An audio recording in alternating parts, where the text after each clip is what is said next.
Hey, what's up everyone? Welcome to the channel. And today I had the opportunity to play Godforge Alpha alongside my nephew and see how our experiences and how we played the game were different. Is Godforge a cross-generational game? Is it accessible to someone who doesn't know the genre? Could my nephew keep up with a content creator? Let's find out.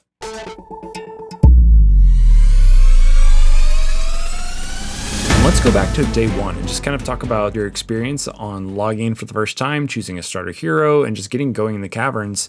Once you got to that starter hero, what was your pick and kind of like what led you to that decision?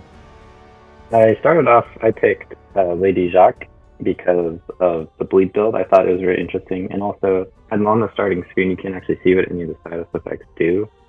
So I assumed that bleed would do bleed would be the best just based on my experience in other games and not knowing anything about this one.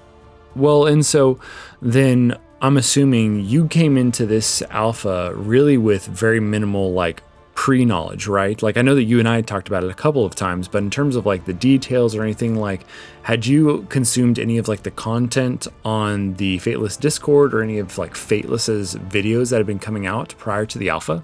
No, not at all. I'm on the Discord, but I have barely looked at it. Sure, sure. Now, is that just kind of like preference? Are you not really someone who typically spends much time in community discords? I know with, being a teenager, is that just kind of not something that you're used to doing, or is it just something that you weren't interested in? I've never really been someone who does community Discord stuff like at all, so it wasn't really an interesting as much as just not being something I do. No, that makes sense. And so would you say that like videos coming out from the Fateless team, because you weren't in the Discord, or maybe not necessarily, like, are you even subscribed? I guess that's a good question. Are you subscribed to Fateless on YouTube? I don't think so. Okay. Have you watched any of their videos at all? Would you, if I put like the one of the lead owners of Fateless's face in front of you, do you think you'd recognize him? Probably not. I think I've seen their thumbnails in passing, and I may have watched like the start of one of the videos a long time ago when they were doing like character design. But other than that, I don't think I would. All right, cool. Well, so then with little knowledge, you picked Bleed. I'm assuming probably from like previous gaming experience, right? Like, have you played many like turn-based hero RPGs or just RPGs in general? Kind of what's your experience in that genre of gaming? I haven't really played turn-based RPGs. I've played RPGs before, but I've never like really put time into a turn-based RPG. Then what RPG would you say you've spent the majority of time in, something that you really like connect with as a gamer? I think maybe I've put the most hours into like Kingdom Come Deliverance too, but I don't know if that's what you're looking for. No, it's all good. No, it's, everybody has the kind of game that they've enjoyed and what they've played and kind of connect with on the genre. So you picked Lady Jacques as your starter hero, and then you dived right into the caverns. When stepping into the Sanctum for the first time, did you feel like you knew what to do? Did it feel confusing to you at all, having no experience from the genre? Or did you think that you were able to kind of navigate and understand how to really get into the game pretty quickly? Yeah, I didn't really know what to do because there's no tutorial, which makes sense as an alpha. But I clicked on every single button before battle. Not because, like, obviously battle is the correct option. I just wasn't sure if I was supposed to upgrade first or something like that. So I did go through every other button first. Right, and you mentioned, it is alpha. There is the kind of like that wave of tutorial, right? Like getting a gist of what the game was. Did you find that helpful at all, or did you skip it? I didn't even notice the skip button. I did play through that.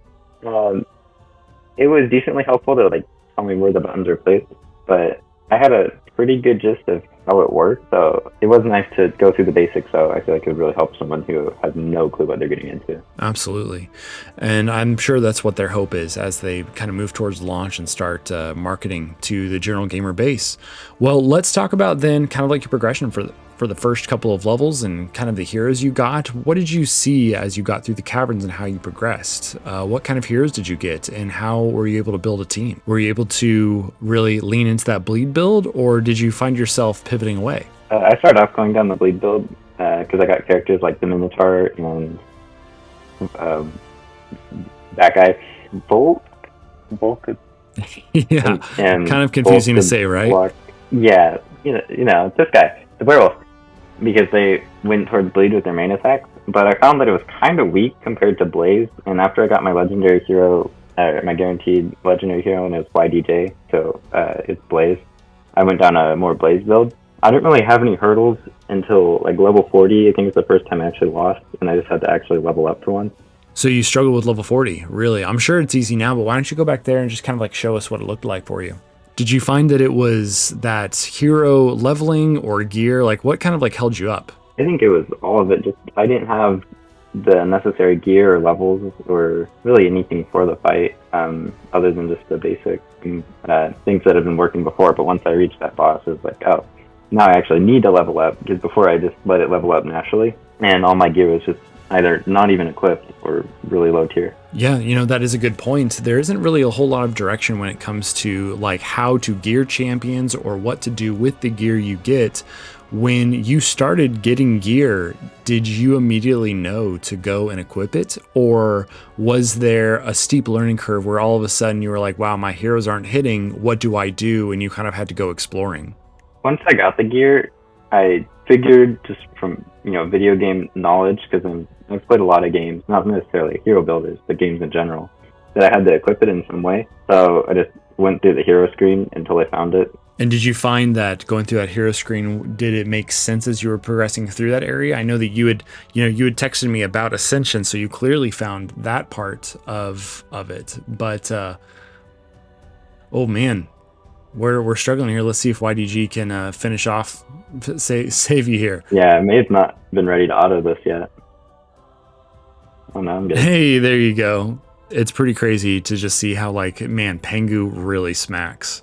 So let's go over to YDG, your hero, who it looks like he's kind of your hard carry right now. Talk to me about the gear you have him in and why you chose the gear and kind of what you were doing around that to build him out. Let me see if I can remember. Probably gonna swap him with some player builds. But I have this sword because extra damage, or gains extra divinity when placing Blaze, and that's kind of his whole thing. Or not completely, but he does place Blaze with some of his attacks. Yeah, that's some good synergy. That's what I had. And then I have speed, so he can hit more often. I think that's what that does. Yeah. And then I have defense because that way he can survive a little longer, so he can hit more. And the resistance, so I can not get stunned. Do you find that this gear is strong enough for you, or do you wish that it were stronger? I was gonna work on getting better gear for him. This is just what I had when I went through 40 and up to 60, but I definitely need to change it now because it's not as strong anymore. Well, so here's a question. You see the enhance button at the bottom of this piece of superior cloth. Are you aware of what that button does at this time? Yes, I did it for over here. Okay. For Lady Jacques. I just haven't done it yet. Okay, very cool. Yeah, I was pretty surprised to see you pull them out and there was no levels, like you hadn't upgraded the gear at all. Yeah, that's mainly on purpose because I want to swap some of his clothes out for better, or armor out for better armor, like blue at least. I should probably do these, but I also don't really know exactly what I want on him right now, because I might end up changing it to better synergize with him. And so then when it comes to how YDG is built, and you know that he's a damage dealer, you know that he places Blaze, everything like that, and you mentioned the accuracy, you mentioned resistance. In your mind, if you had a perfect build for him, if you were putting the best stats on him, where would you focus of all of the stats that you can give him? What would you want to be putting first? Probably attack and speed is what I would go for. With my limited knowledge of the game, if there's a character that can taunt, so that things fight him instead. So I can kind of glass cannon build him.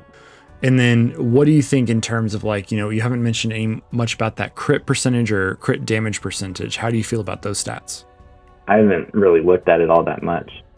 Crits seem good if I can get them off, but I have very, very bad luck. So generally, I try to avoid percentages a lot of the time, which is probably a bad call, but it's just what I've always done. So I didn't really think about crits. Good to know. Well, very good. Well, let's go ahead and talk about what you ran up against. So you said that at level 40, you kind of hit a wall and you had to go back and put better gear or level up heroes or do all those things. And then you overcame. But did you get stopped at 40 because you could no longer auto play the runs, or were you playing manual throughout the caverns at the beginning? I autoed most of the time, but on bosses, a lot of times I would manual, or sometimes just for fun I'd manual. I wasn't able to manual it, and that's why I came back and had to upgrade. Got it. And well, one of the main things that Fateless as a company, you mentioned, for fun, you wanted to manual. Fateless as a company said that one of the things that they wanted to really nail when it came to the alpha was the fun factor. That when a gamer came into this game and played it, whether it be for the first time or somebody who's seasoned in the genre, that it was fun. From your perspective, do you think so far that they have hit that fun factor, or is it lacking? I think it's hit the fun factor for because I played like a whole day pretty much. I really enjoyed it, and I did a lot of manual battles, and I enjoyed all of them. It's fun to do a lot of damage. Yes, smacking hard is always fun. How did you feel about ultimates? So a little context for you is that this ultimate system that these heroes have, right? It's the meter that they gain, and their portrait glows behind it once they have it, and you can unleash it when you choose to. That is a pretty unique feature and ability that these heroes have that doesn't actually exist in other hero collectors. Did you find that ultimates were a fun portion of the combat? Were they confusing, or did it make sense how particular heroes that you've been using have gained divinity or ultimate turn meter and been able to use those abilities? What were your thoughts in that area? I really like ultimates. I like especially that it doesn't have to be their turn to use them, so it's easier to synergize them. And if you have your ultimates lined up for when you reach the boss, you can pop them all at once before you actually go. The divinity makes sense to me pretty well. Sometimes I forget that it doesn't do it gradually though, and it actually has to do it in a certain way. Yeah, there's a mechanic behind each hero that how they gain divinity. Like Lady Jacques, for example, I believe she gains divinity by killing enemies, whereas there are some legendaries or maybe some other heroes where they gain divinity when they or their teammates are hit by enemies, and those are often like defenders versus slayers and things like that. Let's kind of then go on and let's talk about where you are now. I see that you are at level 60. Kind of what's your experience right now in terms of facing off against the Golden Guardian? He's very tanky, and once he hits, he tends to kill everything, but he's very slow. And I tried to look at his rule set, but when I looked at it a few days ago, it was only showing the basic, everything just showed the basic, so I couldn't actually look at it. And I also had a very busy week, so I haven't been able to really pour into what he does. Yeah, that's fair. That's fair. It's talking to you throughout this time, it's been interesting to me because, granted, there's a significant difference between a 16-year-old, the responsibilities you have, and then, someone in their 30s, and how I might be able to manage the responsibilities I have to perhaps invest a little bit more time or, squeeze time in other places. And I honestly have been a little surprised to hear how busy your schedule was that you weren't able to play at all. But I know for sure that, you definitely did enjoy that first day. Do you feel like if wave 2 were continuing, or I guess, are you going to want to do wave 3? Are you going to be interested? Are you going to try to progress further? Maybe play more than you did before? Or are you kind of good for now? I'd definitely like to play more, try and progress further. I'm hoping that at that point I'll be able to put more time into it and actually be able to actually just sit down and read for a while about all the rules and stuff. And you've said a couple of times about reading the rules and learning them and everything like that. And I think it's important for all players, to understand the mechanics of a boss.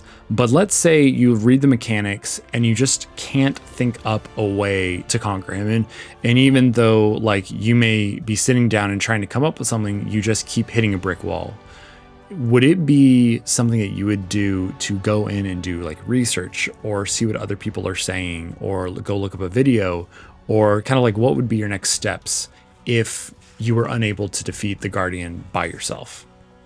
I'll definitely research, and if that still doesn't help, I'll probably just power level.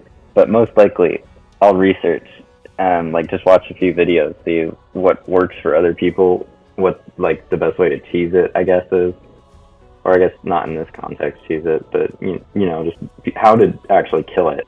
Well, you're not wrong. A lot of people are referring to the strategy as a cheese strategy, but it is purely within the context, written rules of how certain passives and abilities of heroes work. Do you think, are you going to try to beat this by Friday morning when the alpha shuts down?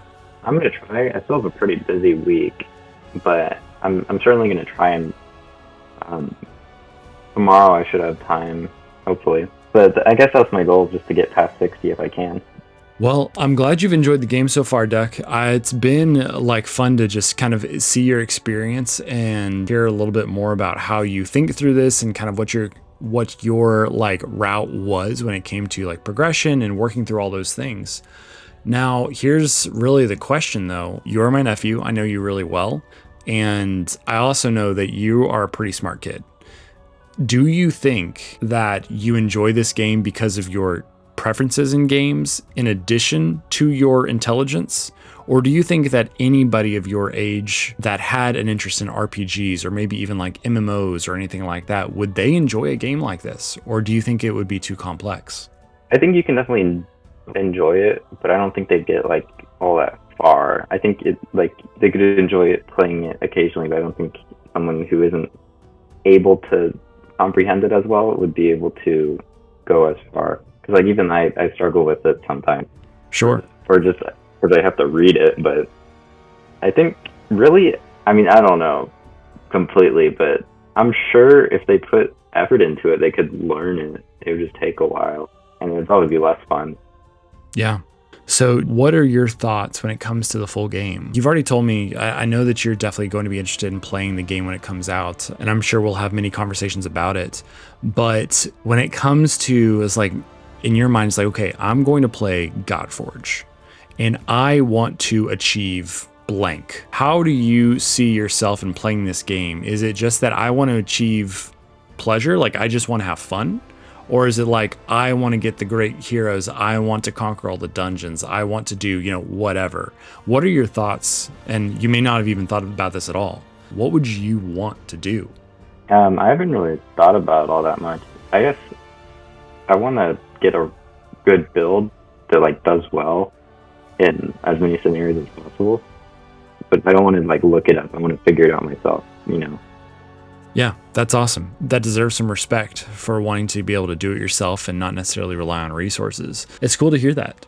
While this may not have ended up being the most intense competition, it was a great learning experience for both of us. And it was awesome to see my nephew, who is new to the genre, have a genuinely great time playing Godforge Alpha. But what we learned is that not everybody is the same, and everybody is going to come at this game a little differently, and as a content creator, that is great for me to remember. So, guys, make sure and drop a like and subscribe, and if you enjoyed this piece of content, make sure and watch this one next. I'll see you in the next one.